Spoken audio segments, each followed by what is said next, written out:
we saw with the camera on him on day 2, could it hold up? But the second place that he really hasn't put a lot of fish in his live well has really produced for him well today. That wind calming down, those are thicker mats where he's been fishing this afternoon in his backup area. And I think there's a lot more fish in that area. And he doesn't, be quite honest, he doesn't need a lot more fish. He just needs a couple more, maybe 1 or 2 more culls a day. And if he can put 5 in the live well tomorrow, it'll be over. Well, it's not over until it's over. You got to make it inside the top 10. But you know what? It is time to start. Not speaking about over. Let's talk about starting. And starting with our Toyota Midday Reporter. Might as well start with a former Elite Series Angler of the Year, the Hack Attack Greg Hackney. Shallow water, a big stick. Look out for him. Yeah, I probably misspoke there. Dave Mercer, when you've got a Greg Hackney, a Jason Christie, some of those guys in the top 10, it's never over. But Greg Hackney with the right size there. You see good quality fish, but just that one really good one in his live well so far today. I talked with Greg Hackney after day 1 weigh-in, or actually when he was in line to weigh his fish in on day 1. He was very disappointed with the quality of the fish. He said, I didn't expect to get but about 7 or 8 bites. I got 20 bites, but they were all 2.5 pound fish. So that really kind of put him behind the 8 ball, so to speak, on day 1. Yesterday had a much better day, got in the top 10. You always fear Greg Hackney being around shallow vegetation with a flipping stick in his hand. He just hasn't had those bigger bites like Caleb Kufal has. Well, what we've learned this week is, man, can anyone catch Caleb Kufal? But this guy, a 2-time Classic qualifier, and man, he's sneakily quiet, but I'm going to tell you, he knows how to get it done, especially in shallow water. He certainly does, and we were talking before we got on the set here, Dave. Luke Palmer's just a nice guy. Fun to be around. You know he's got a lot of ahead of him, fishing the Bassmaster Tournament Trail. We've gotten to know him more and more the last few years. Just had some really tough luck this morning. You see him, he lost like 4 fish, and the frustration, he handled it well. I guess you might as well dance a little bit when you lose 4 in a row. But he just lost some fish this morning that kept him from trying to close the gap between him and the leader. Luke Palmer, one of those guys, it kind of looks like just like that guy who really helps you out at the hardware store. Well, that's exactly what he is when he's not competing here on the Bassmaster Elite Series.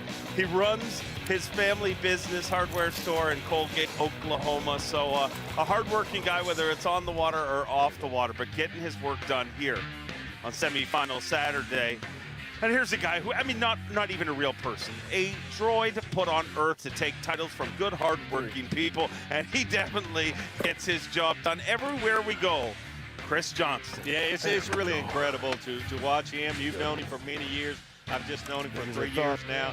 But just a great fisherman, a good person to be around. You can tell he's dedicated to be a full-time professional bass fisherman, takes it very serious. You know, last week just happened to run way up north and win a boat or 2 up there, him and his brother, then come back down to Lake Guntersville in Alabama and, you know, right in the mix again. So just absolutely incredible. Great fisherman. Let's not forget about those couple big fish he put in the boat late in the day. A lot of day left for Chris Johnson. Definitely a lot of day, and big key bites yesterday came as that sun continued to rise in the sky. So a lot of day ahead of Chris Johnston. But guess who's in the mix? One of the most feared names in professional bass fishing, Jason Christie. Yeah, I've always had a lot of respect for Jason Christie. He needs no introduction. He's a great fisherman, won a lot of money, $3 million or so just since he's been fishing the Bassmaster Elites.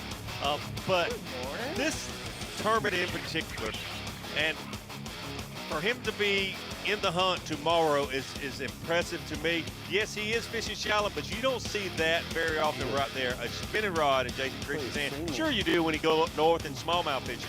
But down south, thick vegetation, you've got eelgrass, you've got milfoil, you've got pads, you've got a lot of stuff going on.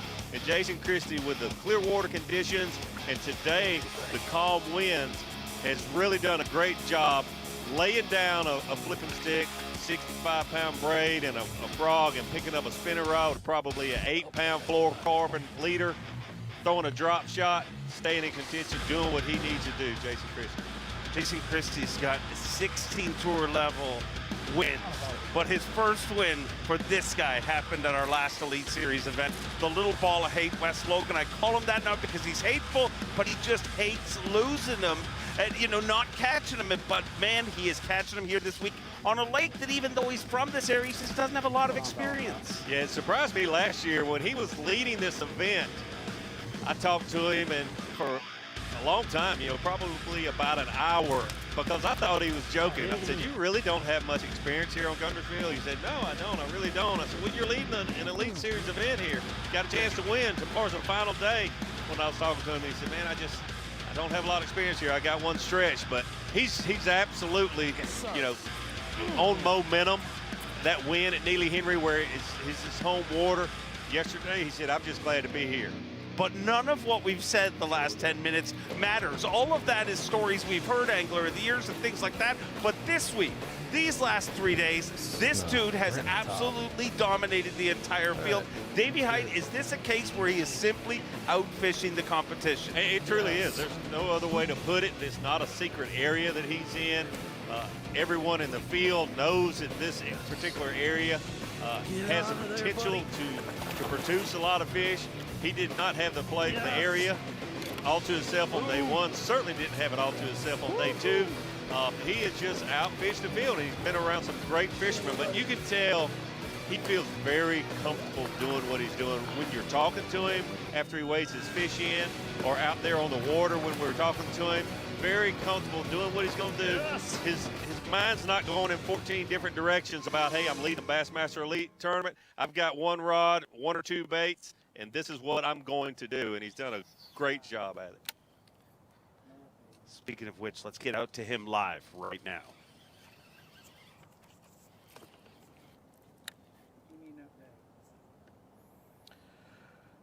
Well, it's been, I got on one good stretch a few minutes ago. I don't know, probably 100 yards or so. Caught 3 really good ones in a row, and really boost my weight. I caught about a 5.5, a little over, probably like 2 around 4.5, and I'm not done with this stretch yet, too. I got about half of it fished, and another half to go here, so. Then we'll probably swing around and see if there's anything still on that magic stretch.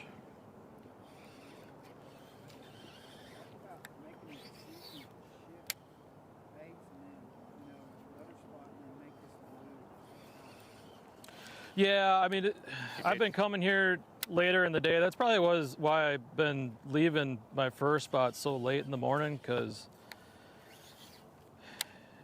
you know, I really need the sun over here to boost this bite. You know, these fish move in, get under these mats, and, you know, position themselves where I can catch them. Where, if I was here at daybreak, you know, I don't think I'd have near the success. So, you know, there's nothing really to keep them here that early. So that's why I've kind of been, you know, spending 3 or 4 hours in that first area, just kind of waiting for it to get right. I really only got two areas. If it happens in those areas, you know, it's a good day. If it don't, it don't.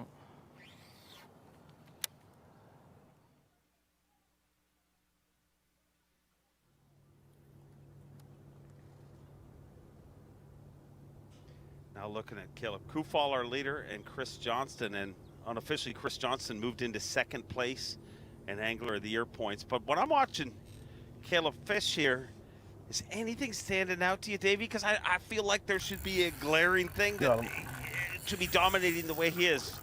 Never mind him. Let's jump over to Chris Johnston.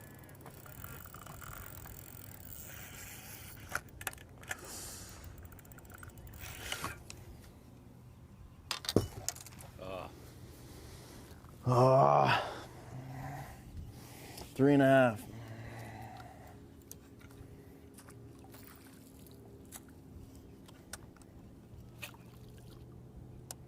Ouch.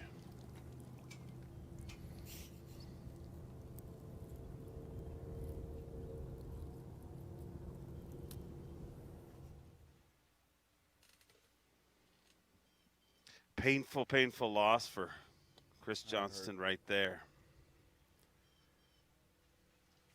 But as I said, Davey, watching Caleb Kufal fish, I mean, it looks fairly routine to me. Is anything standing out to you? A couple things.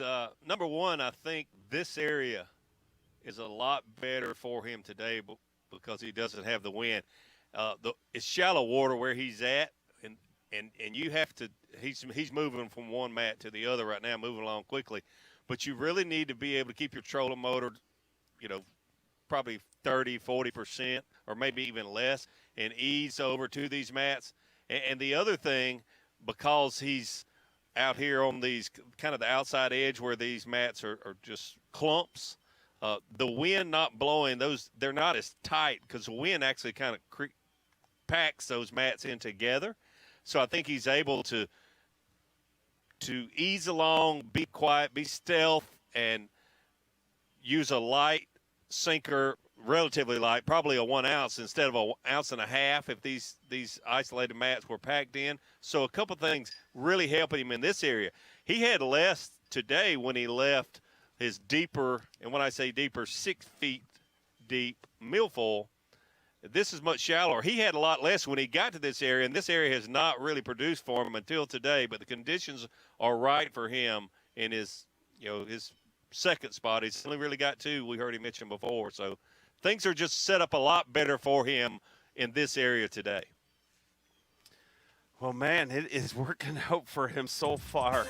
Incredible tournament. Caleb Kufal trying to do something so rare, go wire to wire on the Bassmaster Elite Series and be dominant, so dominant on one of the most fished bodies of water in America. Your tournament leader was 63 pounds, 8 ounces. Caleb Kufal, and last tournament's champion, trying to chase him down, Wes Logan. An amazing top 10.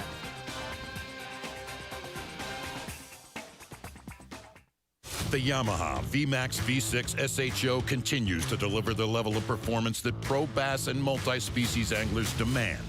Underneath a bold and aggressive new look, an upgraded charging system with 40% more charging power meets the amped-up demand for today's advanced electronics.